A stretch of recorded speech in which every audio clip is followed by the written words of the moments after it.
अस्सलाम वालेकुम, मैं हूं रेहान तारिक और आप देख रहे हैं दस्तक। सबसे पहले जिक्र दस्तक की उन स्टोरीज का जिन पे आज देंगे दस्तक। कौमी असम्बली में कानून की बालादस्ती पर वजीर आजम का खिताब। खैबर पख्तूनख्वा के अवाम इंसाफ को बेताब।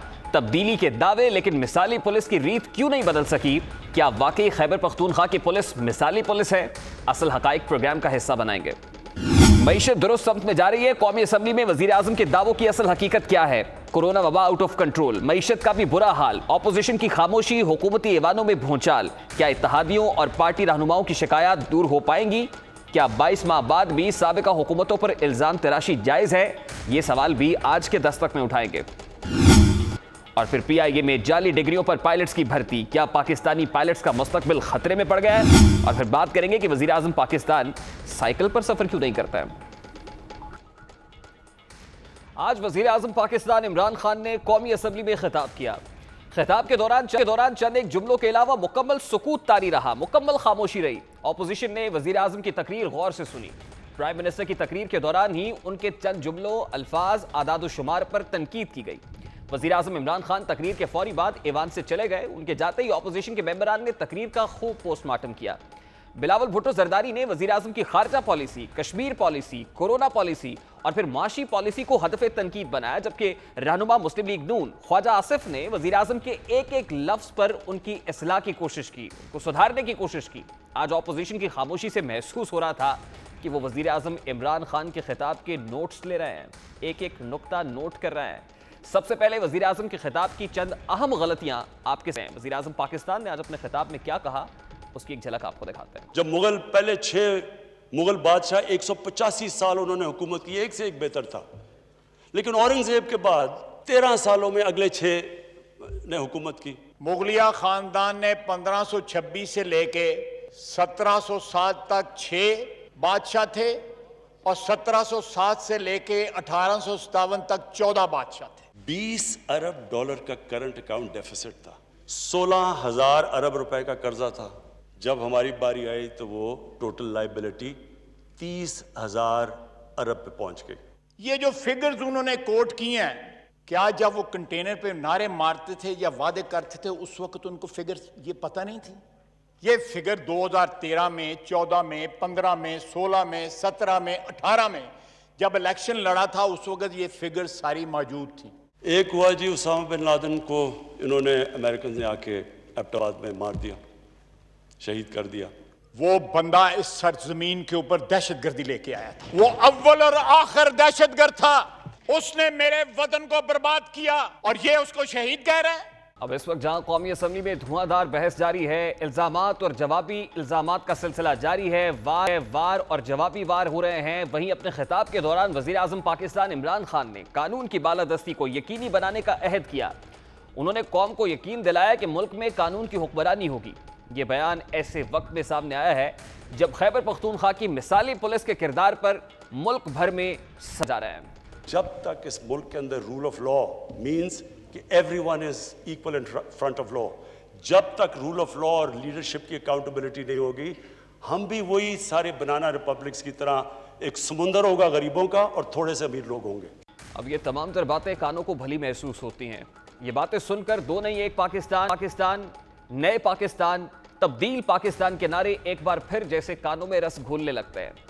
एक वक्त था कि पूरी कौम खैबर पख्तूनख्वा पुलिस पर फख्र करती थी। ना सिर्फ खैबर पख्तूनख्वा पुलिस के ऊपर फख्र किया जाता था, बल्कि खैबर के अंदर पाकिस्तान तहरीक इंसाफ हुकूमत की जानिब से इंप्लीमेंटेड पॉलिसीज की मिसालें दी जाती थी। अगर पुलिस फोर्स की बात की जाए तो ये वो पुलिस फोर्स थी जो शहरियों के तहफ़्फ़ुज़ की खातिर दहशत गर्दों के सामने सीसा पिलाई हुई दीवार थी, जिसने अनगिनत कुर्बानियां दी थी, जिसने अपने लहू का खिराज देकर अर्ज़े पाक की हिफाजत की कसम खाई थी। लेकिन दहशत गर्दों को काबू करने वाली वो पुलिस फोर्स अब खुद बेकाबू होती चली जा रही है। चेक पोस्ट पर खड़ा वो पुलिस जवान जो कभी दहशत गर्दों के लिए मौत का पैगाम बनता था, अब अवाम भी उस सिपाही से आंखें चुरा कर गुजरती है। सारी कौम उस पुलिस फोर्स को खिराज तहसीन पेश करती थी, लेकिन अब सारी कौम इस पुलिस फोर्स के खिलाफ बात क्यों कर रही है? क्या वजह है कि सोशल मीडिया प्लेटफॉर्म्स के ऊपर ट्रेंड चल रहा है इस वक्त जो खैबर पुलिस के खिलाफ है? खैबर पख्तूनख्वा पुलिस पर सवाल क्यों उठाए जा रहे हैं? आखिर कौन सी ऐसी वजूहात हैं कि अवाम खैबर पख्तूनख्वा पुलिस पर एतमाद नहीं कर रही है? गुज़श्ता दिनों पुलिस हिरासत में एक शहरी को तशद्दुद का निशाना बनाया गया। यह कोई नया वाकया नहीं था। पुलिस लॉकअप में रोजाना ऐसे दर्जनों वाकयात पेश आते हैं। टॉर्चर सेल्स के अंदर ऐसे वाकयात पेश आते हैं। पुलिस एहलकारों ने इस वाकये को रिकॉर्ड किया, उसके बाद इसको सोशल मीडिया पर वायरल किया गया। तशद्दुद की वीडियो वायरल होते ही एक हंगामा सा बर्पा हो गया। खैबर पख्तूनख्वा पुलिस के किरदार पर भी सवाल उठने लगे। इस वाकये पर अवामी रद्द-ए-अमल भी देखने में आया। सूबे के मुख्तलिफ शहरों में मुजाहिरे किए गए। सूबाई असम्बली के बाहर मुजाहिरीन जमा हुए तो एक बार फिर पुलिस हरकत में आ गई। आंसू गैस का बेदरेग इस्तेमाल किया गया। निहत्ते मुजाहिरीन पर अंधाधुंध लाठी चार्ज किया गया। मुजाहिरीन का कहना था कि पुलिस अदालत के हुक्म के बगैर मुल्जिम या मुजरिम को जिस्मानी रिमांड नहीं दे सकती है। आमिर तहकाल को अदालत पेश करना था, उसके जुर्म की सजा कानून के मुताबिक मिलनी थी। शहरी आमिर तहकाल पर तशद्दुद के बाद सूबे के अवाम में जहां गमो गुस्सा पाया, वहीं उसकी आवाज कौमी असम्बली और सेनेट में भी गूंजने लगी। पेशावर में एक बदकिस्मत वाक़या हुआ डे बिफोर, और उसकी तरफ उन्होंने निशानदही की है। मैं समझता हूँ अच्छा हुआ है कि इस ऐवान में इसकी बाज़गश्त सुनाई दी है। पिछले 5 साल खैबर पख्तूनख्वा की पुलिस को रिफॉर्म किया गया बहुत हद तक, लेकिन ये बात भी एक्सेप्ट करनी पड़ेगी कि पूरी पुलिस फोर्स 100% रिफॉर्म अभी नहीं हुई, अभी भी ब्लैक शीप्स हैं। तो ये जो वाक़या हुआ है एक बदकिस्मत, उसका नोटिस ले लिया गया। वजीर आला खैबर पख्तूनख्वा जनाब महमूद खान साहब ने IG खैबर पख्तूनख्वा को बुलाया। उन्होंने डायरेक्शन दी है, स्ट्रॉन्ग डायरेक्शन दी है कि जिन लोगों ने काम किया उनके खिलाफ सख्त तादीबी कार्रवाई की जाए। हम किसी को स्पेयर नहीं करेंगे। जो खैबर पख्तूनख्वा की पुलिस को रिफॉर्म किया गया है, किसी ब्लैक शीप को इजाजत नहीं है कि उस गुड नेम को पख्तूनख्वा पुलिस को जो है उसको बदनाम किया जाए। एक नौजवान जिसका नाम आमिर तहकाली है, उसने नशे में पुलिस को गाली दी। पुलिस ने उनको थाने ले गए, उसको नंगा कर दिया और उनकी वीडियो बनाई और फिर उस वीडियो को वायरल कर दिया।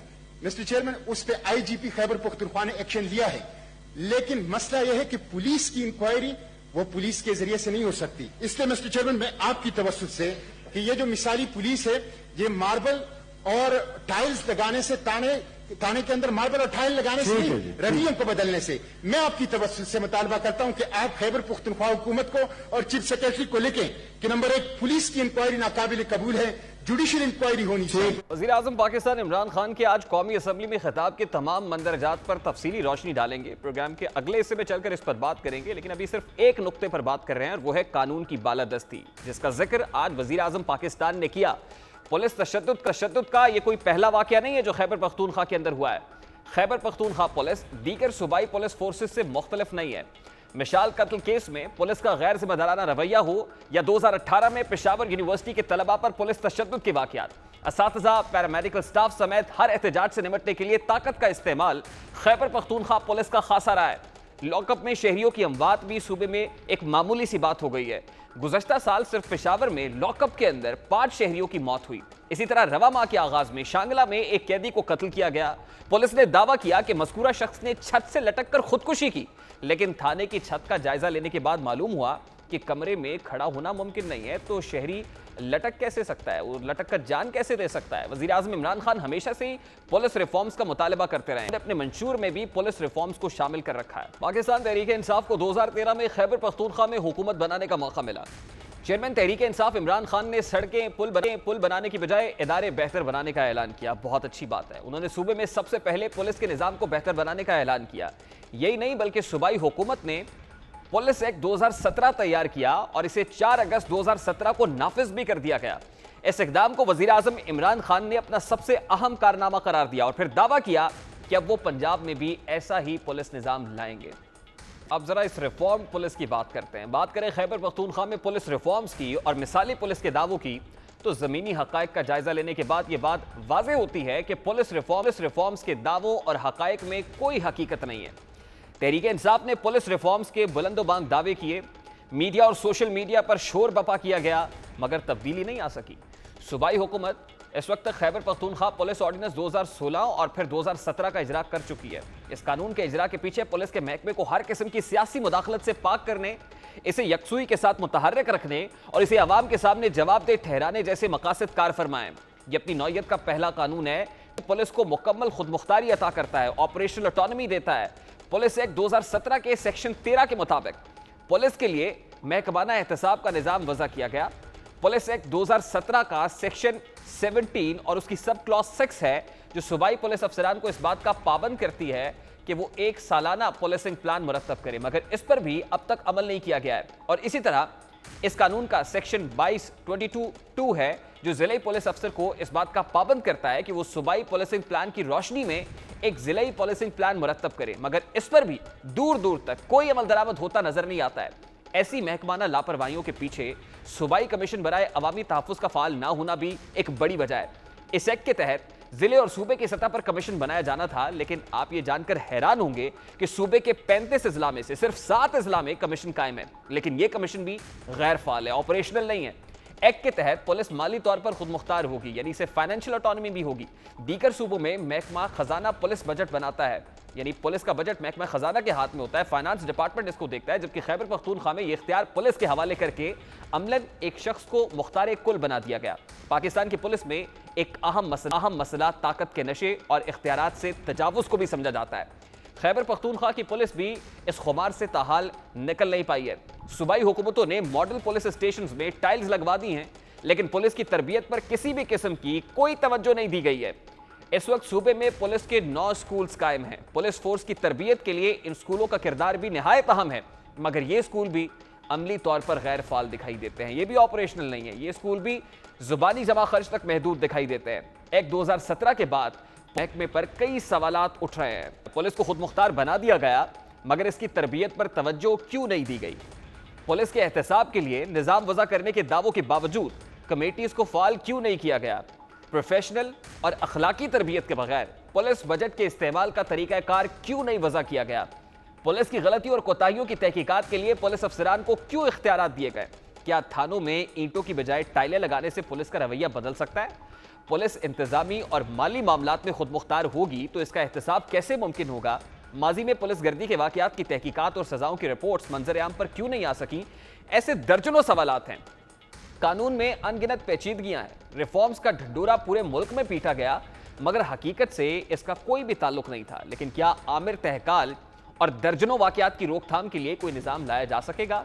अब ये मामला है क्या? खास तौर पे आमिर तहकाल के इस बेईमाना तशद्दुद के बाद बहुत सारे सवालात जन्म ले रहे हैं। आमिर तहकाल के साथ हुआ क्या है? पुलिस उसको उठाकर क्यों लेकर गई? उसे क्यों मारा पीटा गया? असल कहानी क्या है? ये जानेंगे। इस वक्त आमिर तहकाल के भाई बिलाल हमारे साथ मौजूद है। बहुत बहुत शुक्रिया बिलाल साहब आपके वक्त के लिए। एक वीडियो सोशल मीडिया पर वायरल हो गई जिसमें देखा गया कि आपके भाई आमिर तहकाल को पुलिस की जानिब से तशद्दुद का निशाना बनाया गया, बदतरीन तशद्दुद किया गया। वो सोशल मीडिया पर वायरल होती है। उसके बाद केपी पुलिस की जानिब से एक कार्रवाई अमल में आती है। मुतल्लिका SHO को मुअत्तल कर दिया जाता है, जो कांस्टेबल्स है या ASI है उनको मुअत्तल किया जाता है। ये हुआ क्या है असल में? इसके पीछे स्टोरी क्या है? असल कहानी क्या है? आमिर तहकाल का कसूर क्या था, आप बताइएगा।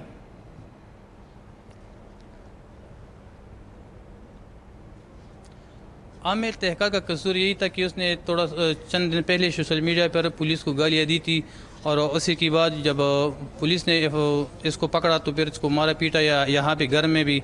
और जब इसको ताने ले गए, ताना तहकाल जो होता है इसका SHO शहरियार खान था, और ये यकतूत ताना जो था इसका SHO जो है इमरानुद्दीन, ये भी थे। DSP साहब भी ख़ुद भी मौजूद थे इस वाक़ये में, और इन्होंने यहाँ पे इसका बेइज्जती करवाया, इसके कपड़े उतार दिए, अपने साथ ले गए ताने। उधर एक मेरा भाई जो है ना उसको भी अपने साथ ले गया, एक खाला का बेटा था उसको भी अपने साथ ले गया। फिर जब मैं कल सुबह इन दोनों को पीछे चला गया तो हाथ ताने में जो ताना आमिर नहीं था उसको यकतूत ताने ले गया था, और ये दोनों ताने में थे। बहुत ज़्यादा मारा पीटा भी था इस दोनों को। फिर जब इसको हमने निकाल लिए ताने से और आमिर के पीछे हम गए कि हालात कैसे, तो बहुत ज़्यादा उसको मारा था। जी सर। अच्छा बिलाल साहब, एक वीडियो और सामने आई है जिसमें हमने देखा है कि आ रहे हैं कि आमिर जो है वो कुछ नाजेबा जुमले कह रहा है पुलिस के बारे में, केपी पुलिस से मुताल्लिक और मुतल्लिका पुलिस एहलकार जिनकी जानिब से उसे तशद्दुद का निशाना भी बनाया गया है। तो आमिर ने वो वीडियो क्यों बनाई जिसमें पुलिस को गालियां दी जा रही हैं या नाजेबा जुमले इस्तेमाल किए जा रहे हैं? आमिर का इससे पहले भी कोई इसकी कोई हिस्ट्री है, स्टोरी है? ऐसा क्यों हुआ?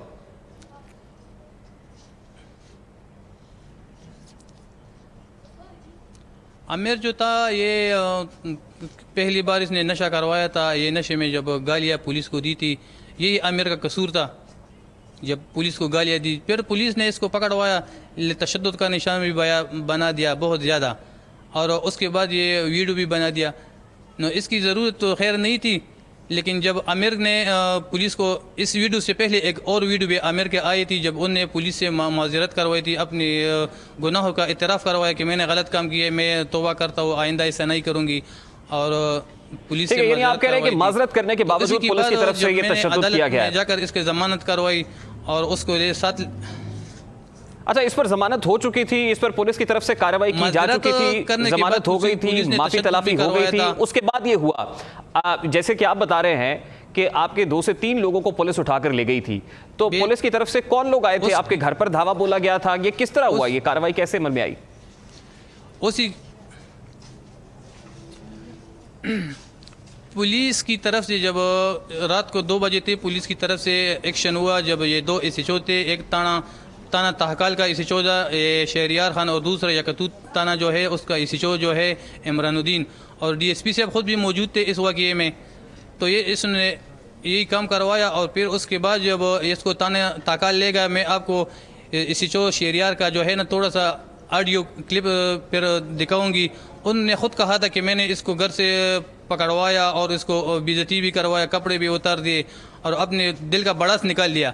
ये एसएचओ तहकाल जो है ना शहरियार, इसका अपनी मुंह की बयान है, ये किसी को मोबाइल पे ये बात कर रहा था, ये इसकी मुंह की बयान है कि मैंने इसके साथ इसी तरह जुल्म ज़्यादती करवाई, ये खुद उसकी बयान है। ठीक है। अच्छा बिलाल साहब, मुझे ये बताइए कि ये सारा मामला हो गया, ये सब कुछ हो गया, अब उसके बाद आपकी तरफ से एक प्रोटेस्ट किया गया, आज केपी असम्बली के बाहर भी मुजाहिरीन की बहुत बड़ी तादाद मौजूद थी।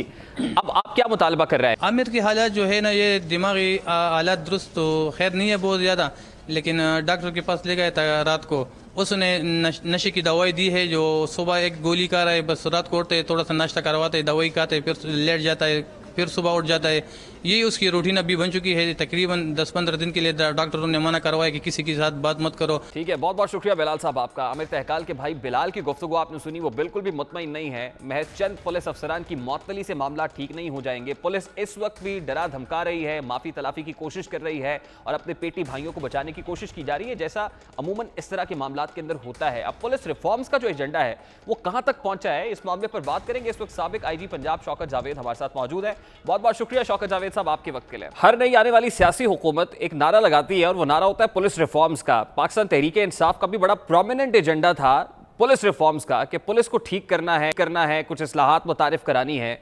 और फिर खास तौर पे पाकिस्तान तहरीक इंसाफ हुकूमत मिसाली पुलिस करार देती है केपी पुलिस को। तो आपको लगता है कि वो जो रिफॉर्म्स का एजेंडा था, सबसे पहले तो वो केपी पुलिस में वो आइडियली हो सका, और फिर क्या वो इम्प्लीमेंटेशन उसकी कुछ पाकिस्तान तहरीक इंसाफ की जानिब से पंजाब पुलिस में भी दिखाई दी, कुछ झलक दिखाई देती है आपको?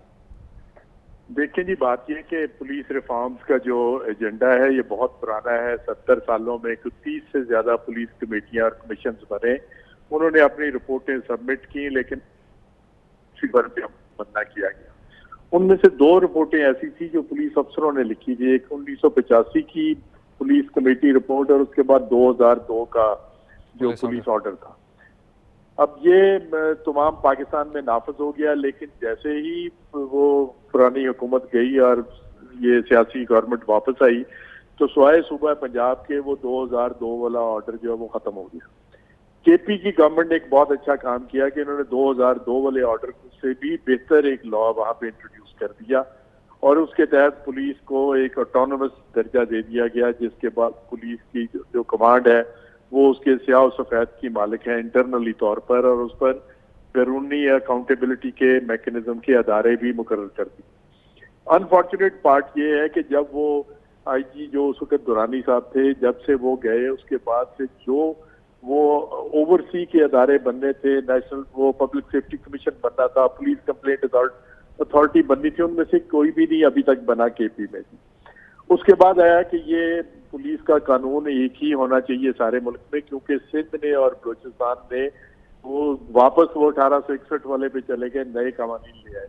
ब्रेक की तरफ जाना है। बहुत बहुत शुक्रिया आपके कीमती वक्त में। आईजी पंजाब शौकत जावेद साहब हमारे साथ मौजूद थे और बॉटम लाइन यही है कि असल में बहुत सारी रिपोर्ट्स तो बनती रही हैं, नई नई इस्लाहात मुतारिफ कराने की कोशिश की जाती रही है, लेकिन खुलूस नीयत से काम नहीं किया गया, ना ब्यूरोक्रेसी की तरफ से किया गया है, ना पुलिस डिपार्टमेंट की तरफ से किया गया है, और ना ही शायद पॉलिटिशियंस इसके लिए तैयार दिखाई दिए। टॉल क्लेम्स तो होते रहे लेकिन एक्चुअली उसकी अमलदारी नहीं हो सकी। पुलिस का निज़ाम सारे मुल्क के अंदर एक होना तो दूर की बात है, यहाँ पर तो अमीर के लिए एक निज़ाम है, गरीब के लिए दूसरा निज़ाम है, और तबकाती तकसीम जो है वो बारकैफ सिस्टम के अंदर मौजूद दिखाई देती है। एक ब्रेक लेंगे और ब्रेक के बाद जब वापस आएंगे तो वज़ीर-ए-आज़म पाकिस्तान इमरान खान ने कौमी असम्बली के अंदर बड़े धुआंधार तकरीर की है, उसका जवाब ख्वाजा आसिफ साहब ने भी दिया है। आज वज़ीर-ए-आज़म पाकिस्तान की उस तकरीर के हवाले से कुछ बात करेंगे और फिर पाकिस्तान तहरीक इंसाफ हुकूमत को किन चैलेंजेस का सामना है, इस पर कुछ बात होगी इस ब्रेक के बाद हमारे साथ।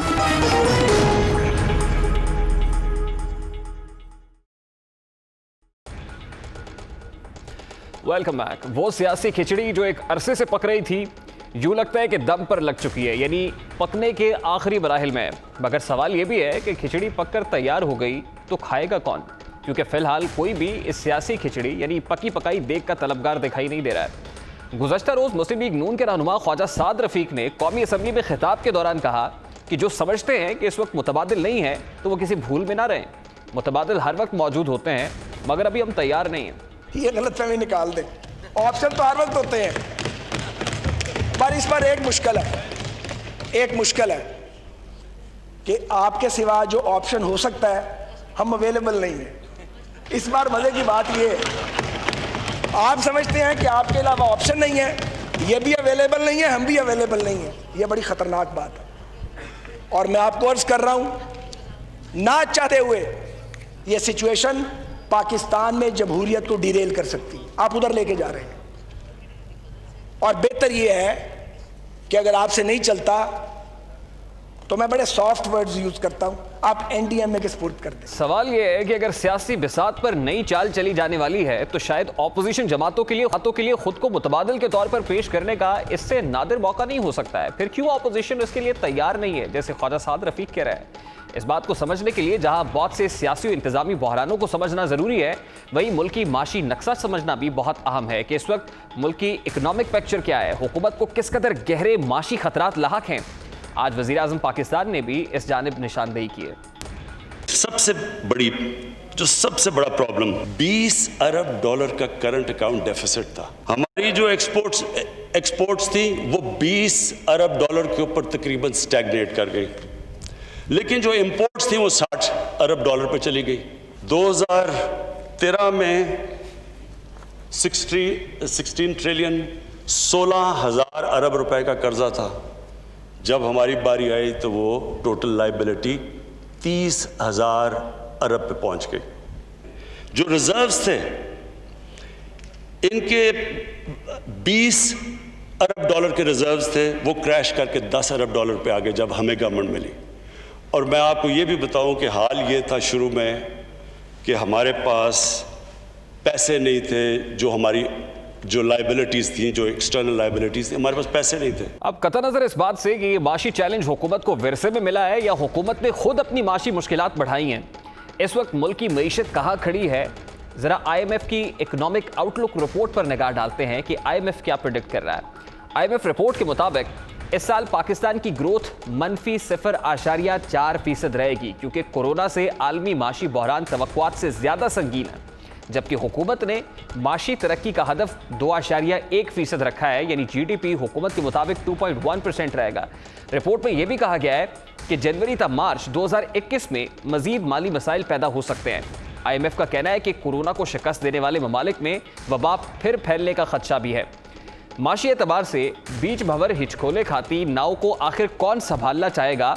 हुकूमत को इक़्तिदार संभाले तकरीबन 2 साल बीत चुके हैं, मगर आज भी तहरीक इंसाफ हुकूमत अपनी माशी नाकामियों का मलबा साबिका हुकूमतों पर डाल रही है। आज वज़ीर-ए-आज़म पाकिस्तान ने अपनी तकरीर में एक बार फिर साबिका हुकूमतों को मुर्दे इल्ज़ाम ठहराया, साथ ही कुछ माशी कामयाबियां भी गिनवाई हैं। वो कामयाबियां क्या हैं वो भी आपको दिखाते हैं। हमारा current account deficit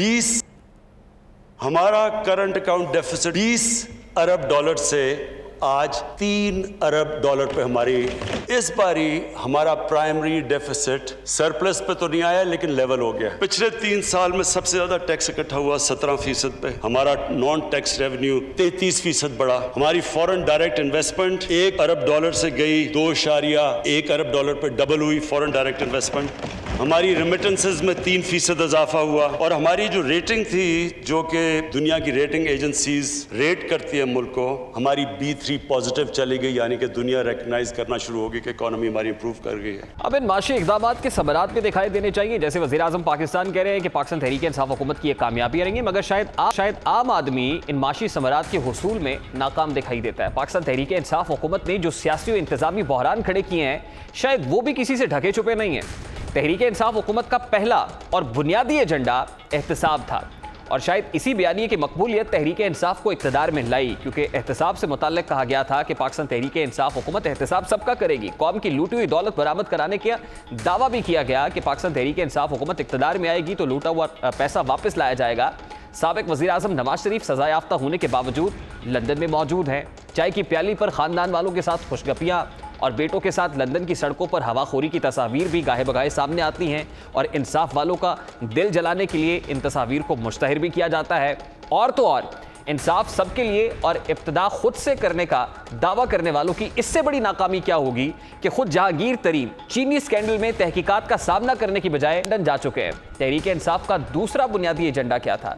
Pakistan Tehreek Insaf हुकूमत का दूसरा बुनियादी एजेंडा 1 करोड़ नौकरियां और 50 लाख घरों का, यानी नौजवानों को मजबूत करने और फिर मुतवस्सित तबके, पिसे हुए तबके को ऊपर उठाने का था, पिसे हुए तबकात को बेहतर करने का था, एम्पावर करने का था। मगर सूरत हाल बिल्कुल इससे बरक्स है। मुल्क में बेरोजगारी ना सिर्फ डेरे डाल चुकी है, बल्कि बेरोजगारी के साए हर गुजरते दिन के साथ मजीद गहरे होते चले जा रहे हैं। 50 लाख घर तो दूर, लोगों को अपना साहिबान और घर की छत उनसे छीनी जा रही है। तहरीक इंसाफ हुकूमत का तीसरा बुनियादी एजेंडा मुल्क में तर्ज सियासत की तब्दीली का था, मगर वक्त ने साबित किया है कि ना तो सियासत बदली है और ना ही सियासतदान तब्दील हुए हैं। सियासत भी वही है और सियासतदानों के मसाइल भी वही खड़े हुए हैं। यूँ लगता है कि हुकूमत में इस वक्त गेम ऑफ थ्रोन्स चल रही है। हुकूमत को लाहक बैरूनी खतरात शायद इतने संगीन नहीं है जितनी अंदरूनी साजिशें संगीन हैं। गैरों के सितम तो सह लेते, अपनों ने कयामत ढा दी है।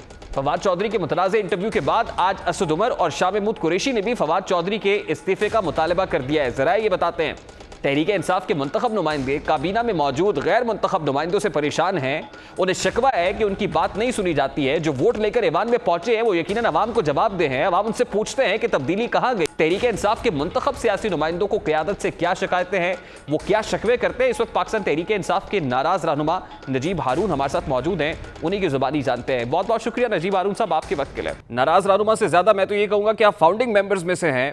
आप पाकिस्तान तहरीक इंसाफ की 22 साल जदोजहद का हिस्सा रहे हैं, आपने तमाम उतार चढ़ाव देखे हैं। तो नजीब हारून साहब, मेरा ख्याल आपसे बेहतर तौर पे कोई कमेंट नहीं कर सकता है कि आप इलेक्ट भी हुए, कौमी असम्बली में पहुंचे, बतौर MNA सआदत की बात है, उसके बाद डिफरेंसेस, अपनी सीट को छोड़ना, वजह क्या है सर? देखें, इसमें थोड़ा सा करेक्शन आपसे दरख्वास्त कि मैं बिल्कुल नाराज़ नहीं हूँ।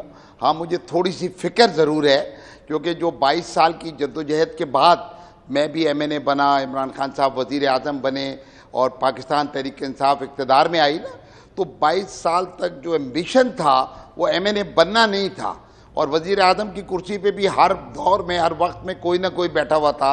मकसद ये था कि पाकिस्तान जिन मुश्किलात में फंसा हुआ था, और जो पाकिस्तान चाहे वो माशी महाज था या दीगर तमाम इंफ्रास्ट्रक्चर का कोलैप्स जो था, उसकी स्ट्रक्चरल चेंजेस करके दुरुस्तगी मकसद था। इसीलिए इतनी लंबी जद्दोजहद इमरान खान साहब ने भी की। तो एक तो ये करेक्शन मैं आपकी जिसारत कर रहा हूँ। मैंने 20 महीने बहुत ही सब्र आज़मा इंतज़ार किया, और ज़ाहिर बात है कि चूँकि मेरे से किसी भी लेवल के ऊपर मशावरत नहीं थी और मैं एक सीनियर आदमी था, और मेरा जो मकसद था इस पार्टी के को जब हमने बनाई 1996 के अंदर, तो चाहे वो कंस्ट्रक्शन की पॉलिसी थी, चाहे वो हाउसिंग की पॉलिसी थी, मैं कराची से MNA था, कराची के मेगा प्रोजेक्ट्स ब्लीड कर रहे थे। तो मैंने सिर्फ ये कह के इस्तीफ़ा दिया कि शायद मैं अपने चेयरमैन का एतमाद या कॉन्फिडेंस उन मेरे ऊपर, तो मैं खामखा, मैं कोई दिहाड़ीदार तो था नहीं, क्योंकि ना मैं तनख्वाह लेता था, ना अलाउंस लेता था, ना मुझे कोई सहूलत चाहिए थी, मैं तो काम करने आया था। तो इसलिए फिर मैंने कहा कि जी मैं खुद ही पीछे हट जाता हूँ। लेकिन एक और बात नोट करें कि मैं पार्टी PTI मेरी पार्टी है, और मैं पार्टी का उसी तरह से रुकन, कारकुन, फाउंडर मौजूद हूँ, और पार्टी के अंदर इस्लाहात की कोशिश कर रहा हूँ।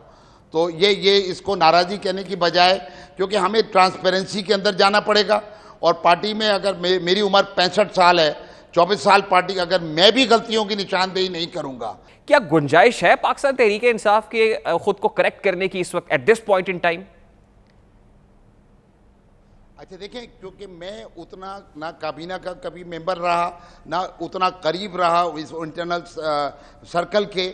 जो हुकूमत पिछले 2 साल चली है, 23 महीने चली है, तो फवाद चौधरी साहब तो अंदर चूंकि मौजूद थे, तो जाहिर बात है वो जो बातें कर रहे हैं उनको मैं बाहर से तो बैठा हुआ देख रहा था, लेकिन अंदर की तो मुझे इतनी ज़्यादा तफसील नहीं थी कि जो उन्होंने यानी कैबिनेट के अंदर की, या लेकिन मैं ये जानता हूँ और मेरा तजर्बा सारी ज़िंदगी का ये बताता है कि जब तक टीमें जेल नहीं होती, वो यकजान नहीं होती और एक गोल और ऑब्जेक्टिव नहीं बनता, तो आप रंग बिरंगे रोग जमा तो कर सकते हैं और वो गोल ऑब्जेक्टिव की तरफ चल भी सकते हैं, लेकिन फिर इंटरनल जो टसल होती है, इंटरनल जो एक फ्रिक्शन होती है, उससे हम मकासद से जाना कहीं होता है, निकल कहीं जाते हैं, ईगोज बीच में आ जाती हैं।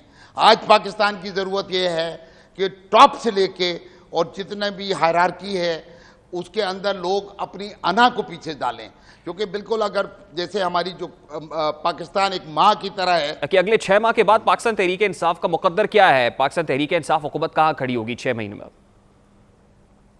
देखिए, पाकिस्तान तहरीक इंसाफ जो पार्टी है उसका तो मेरी ख्वाहिश है, मेरी ये अल्लाह ताला से दुआ है कि वो अगले 100-200 साल एक पार्टी के तौर पे, एक इंस्टीट्यूशन के तौर पे पाकिस्तान के अंदर कायम और दायम रहे, क्योंकि इसका कोई मरियम नहीं है, इसका कोई बिलावल नहीं है। और हुकूमत के बारे में क्या ख्याल है आपका? आम लोगों की पार्टी है और हुकूमत हमेशा पाकिस्तान के अंदर अगर रिजल्ट नहीं आएंगे तो वो वल्नरेबल होती है। बहुत शुक्रिया नजीब हारून साहब आपके कीमती वक्त के लिए। पाकिस्तान तहरीक इंसाफ नजीब हारून हमारे साथ मौजूद थे। और हुकूमत हमेशा वल्नरेबल होती है, हुकूमत के पास जो है वो थ्रेशोल्ड, बड़ी माइन्यूट ऑप्शंस मौजूद होती हैं कि जहां पर वो कोई गलती के चांसेस हों या गलती करने के लायक हों। बारकैफ इस वक्त 2 साल तकरीबन हुकूमत को होने को आए हैं, अब गलती के चांसेस मौजूद नहीं हैं और जो अगले 6 माह क्रूशल करार दिए जा रहे हैं, यकीनन वक्त ही बताएगा कि पाकिस्तान तहरीक इंसाफ की किस्मत का धारा उसे कहां ले जाता है। अभी एक ब्रेक लेंगे, ब्रेक के बाद जब वापस आएंगे तो गुफ्तगू को कंटिन्यू करेंगे हमारे साथ।